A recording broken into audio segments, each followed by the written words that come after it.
passionné d'abeilles et je suis aussi passionné d'environnement et de biodiversité. À travers Beyond Apiculture, c'est un peu ce lien entre le métier d'apiculteur qui s'occupe des abeilles, mais aussi qui va un peu plus loin, puisqu'on a vraiment une recherche d'impact sur le territoire et puis une démarche scientifique. La biodiversité, à la fin, il y a quand même notre système économique qui en dépend, puisqu'elle rend des services écosystémiques tout le temps, la biodiversité. Donc si les entreprises ne intègrent pas que si elles ne font pas attention à leur impact, en fait, elles scient la branche sur laquelle elles sont assises. Quand on parle de biosurveillance, par exemple, clairement, les entreprises qui ont un impact foncier, donc qui ont une grosse emprise foncière, elles sont plus susceptibles d'être intéressées parce qu'elles vont avoir à gérer leur espace, elles vont avoir à prouver qu'elles sur certaines activités, soit elles polluent pas. Les abeilles, c'est des millions de prélèvements par jour. Une ruche d'abeilles, c'est 40 000 abeilles, donc c'est 40 000 prélèvements tous les jours qui ramènent un petit échantillon de pollen de 700 hectares. Donc il y a ce côté un peu analyse de masse qu'on a un peu vu pendant cette table ronde, qui est hyper intéressant chez les abeilles. On trouve tout ce qui va être métaux lourds, pesticides, on le retrouve dans le pollen. Après, c'est une question de qu'est-ce qu'on va rechercher, comme je l'énonçais. C'est souvent un projet est associé à une molécule qu'on va rechercher, liée à une pratique aussi. Donc on va mettre des abeilles et puis si on veut savoir à peu près justement tout ce qui va être pesticides liés à une pratique agricole, par exemple, on va chercher ces molécules-là dans le pollen. Donc il y a déjà un premier séquençage. Mais par contre, dans le cas de plantes endémiques ou le cas de plantes invasives, là, elles ont un vrai rôle précurseur parce qu'elles vont ramener le pollen de partout et donc on va pouvoir déceler des traces de plantes invasives pour pouvoir agir très tôt ou à l'inverse des traces de plantes endémiques qu'il faut protéger et du coup trouver pour mettre en place le système de protection. On met une trappe à pollen douce ou relativement passive, c'est-à-dire qu'il va prélever que 2% du pollen que ramènent les abeilles et puis après nous tous les mois, tous les 15 jours, même en contexte humide, parce que le pollen se conserve mal avec l'humidité, on passe relever cette trappe à pollen. Donc c'est très très indolore, les abeilles ramènent, on filtre un peu, les abeilles elles ramènent le pollen sur leurs pattes à l'arrière. Donc en fait, elles passent à travers ce filtre, et cette petite grille va les déposséder des pelotes de pollen. Donc voilà, une abeille sur 10 va être dépossédée de sa pelote de pollen. Et donc on va récupérer ce petit panier tous les 15 jours. Et qui fait l'analyse ensuite? Alors l'analyse, c'est des différents labos en fonction de ce qu'on recherche. Et actuellement, on recherche quoi à La Réunion? Actuellement, je vous avais parlé un peu de ce projet à l'aéroport qui recherche tout ce qui est HAP. Donc, après, c'est plutôt à eux de communiquer dessus. HAP, ça veut dire? C'est hydrocarbures aromatiques polycycliques. D'accord. Donc c'est tout ce qui est lié à l'activité des pots d'échappement, ça peut être les voitures, mais les avions aussi. Voilà. Et après, la SPL Eden, ils sont sur des projets de recherche de pesticides, puisqu'ils ont un site qui est proche d'exploitation agricole.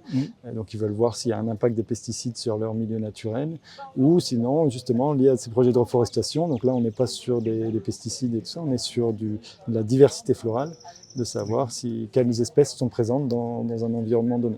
L'idée, c'est de créer des indicateurs de suivi et effectivement pouvoir, quand ils sont mauvais, alerter, changer des pratiques. Dans le monde idéal, c'est vraiment si les résultats sont bons liés à un changement de pratique, une adaptation, on continue. Si les résultats sont mauvais, on cherche la cause et on essaie de comprendre pourquoi notre impact sur la biodiversité est mauvais. De plus en plus, il va falloir montrer patte blanche sur ces indicateurs de biodiversité, comme sur les bilans carbone et que les entreprises sont incitées finalement, en tout cas pour obtenir des financements, on va de plus en plus leur demander de mettre en place ces outils qui montrent une préoccupation, puis une bonne pratique, une préoccupation, une prise en compte en fait de l'impact biodiversité. Je travaille sur toutes les problématiques de gestion des espaces naturels et de production d'espèces indigènes endémiques. C'est en fait un projet qui a pour but de venir tester une méthode alternative pour nous permettre d'évaluer, on va dire, la qualité des espaces naturels sur lesquels on intervient. C'est on va dire un travail qui est relativement chronophage, puisqu'il faut parcourir l'ensemble des espaces naturels et faire des relevés botaniques. Donc c'est relativement long, et l'abeille aujourd'hui peut être on va dire un compagnon qui peut nous permettre de casser un peu les distances, puisque elle parcourt ces espaces-là quotidiennement de façon régulière. Et donc, par l'analyse de pollen, on essaye d'avoir une méthode complémentaire pour nous aider à évaluer la qualité des espaces naturels sur lesquels on intervient. Quelles sont les informations que vont vous apporter les pollens récoltés? Alors, il va y avoir deux principales informations. La première, ça va être la présence d'espèces exotiques envahissantes. Donc, d'arriver à les détecter, que ce soit des espèces déjà bien installées ou certaines qui sont en début d'installation. La deuxième, ça peut être la détection d'espèces indigènes rares et protégées, et pour lesquelles il faudrait mettre en place des mesures conservatoires particulières. Donc, ça va nous amener à orienter nos prospections. Il y a 4 ruches qui ont été installées sur 2 sites, donc au tampon. Un site qui fait 2 hectares, qui s'appelle le domaine Archambault, et un deuxième site qui doit faire à peu près un peu moins de 300 hectares, la forêt des Hauts-de-Montvert.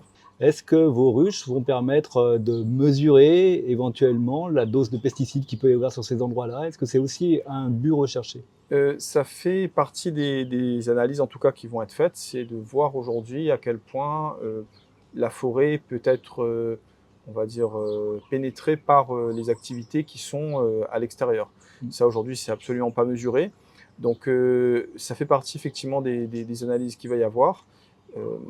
Après, savoir exactement l'impact de ces polluants-là sur la forêt, ce ne sera pas possible de le faire tout de suite avec ces premières analyses-là. Il faudrait mettre en place un travail complémentaire. Qui décide en fait de quelles molécules on va aller rechercher? Parce que j'imagine que le bureau d'analyse, il ne va pas y aller à l'aveugle, quoi. Là, ça a été un travail qui a été fait justement avec l'entreprise Biodiversity, sur lequel on a fait une sélection d'un certain nombre de polluants assez classiques, qu'on retrouve à proximité d'activités agricoles.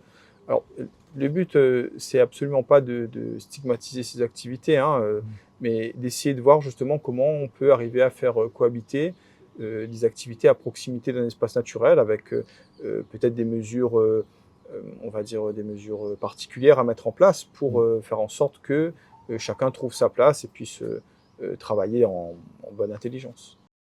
Si vous avez aimé cette vidéo de Parallèle Sud, média réunionnais indépendant, partagez-la. Et si vous voulez soutenir la liberté de la presse, faites un don sur notre site parallèlesud.com. L'info est un droit, mais elle a un prix.